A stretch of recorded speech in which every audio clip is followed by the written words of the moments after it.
জনাব মামুনুল হক মুফতি, আরেকজনের নাম এনায়েতুল্লাহ আব্বাসী সাহেব পীর, আমার নামে বিকৃত কথাবার্তা বলে। খুব সাবধান করে দিলাম, আমি যেদিন মুখ খুলবো এই দেশে কিন্তু তাদেরকে অনেক বেশি খেসারত দিতে হবে। পরিশেষে হারামজাদা মূর্খ ফজু পাগলাকে সতর্ক করে দিচ্ছি, সাবধান করে দিচ্ছি, বাংলাদেশে থাকতে হলে আলেম ওলামা পীর মাশায়েখ তাদেরকে সম্মান করেই থাকতে হবে, তাদেরকে ইজ্জত করেই থাকতে হবে, তাদের কথা মেনেই থাকতে হবে।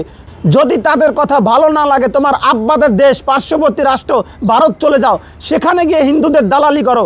বাংলাদেশে ভারতের কোনো দালালের জায়গা হবে না। পুরান পাগলের ভাত নাই, নতুন পাগলের আমদানি।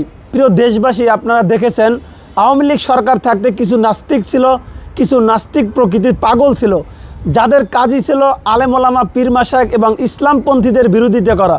ঠিক একইভাবে আমরা দেখতে পাচ্ছি বিএনপি সরকার ক্ষমতা হওয়ার পরে বিএনপিতেও এমন কিছু নাস্তিক প্রকৃতির পাগল রয়েছে, যাদের কাজই হলো সারাদিন আলেম ওলামা পীর মাশায়েখদের বিরোধিতা করা। ওই রকমের একটি পাগল হলো বর্তমান সংসদ সদস্য ফজু পাগলা।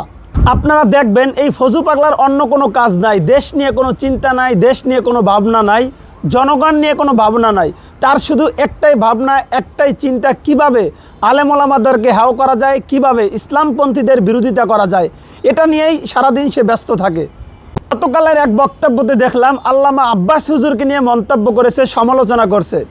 ফজু পাগলা, আমি তোমাকে হুঁশিয়ার করে দিচ্ছি, বাঘের লেজ দিয়ে কান খোঁচাতে এসো না, তাহলে কিন্তু তোমার অস্তিত্ব বাংলাদেশে টিকবে না। যদি বাঘের লেজ দিয়ে কান খোঁচাতে আসো, তাহলে তোমার কপালে বিপদ আছে, তোমার কপালে শনি আছে, তোমার জন্য অপেক্ষা করছে কঠিন বিপদ। অতএব তোমাকে সাবধান করে দিচ্ছি, হুঁশিয়ার করে দিচ্ছি, বাঘের ল্যাঞ্জা দিয়ে কান খোঁচাতে আসো না। প্রিয় দর্শক, এবার আসুন মূল কথায়। গত কয়েকদিন আগে যখন রংপুরে রাম মন্দির, রাম মূর্তি নির্মাণ হচ্ছিল, তখন এই ফজু পাগলা হিন্দুদের পক্ষে দালালি করেছিল। এই ফজু পাগলা তখন বলেছিল হিন্দুদের যেখানে মন চায় সেখানে মূর্তি নির্মাণ করবে, যত বড় মূর্তি মনে চায় তত বড় মূর্তি নির্মাণ করবে, এটা তাদের দেশ, এটা মুসলমানের দেশ না। এবং সে সেখানে বলেছিল 1204 সনের আগে নাকি বাংলাদেশে কোনো মুসলিম আসে নাই।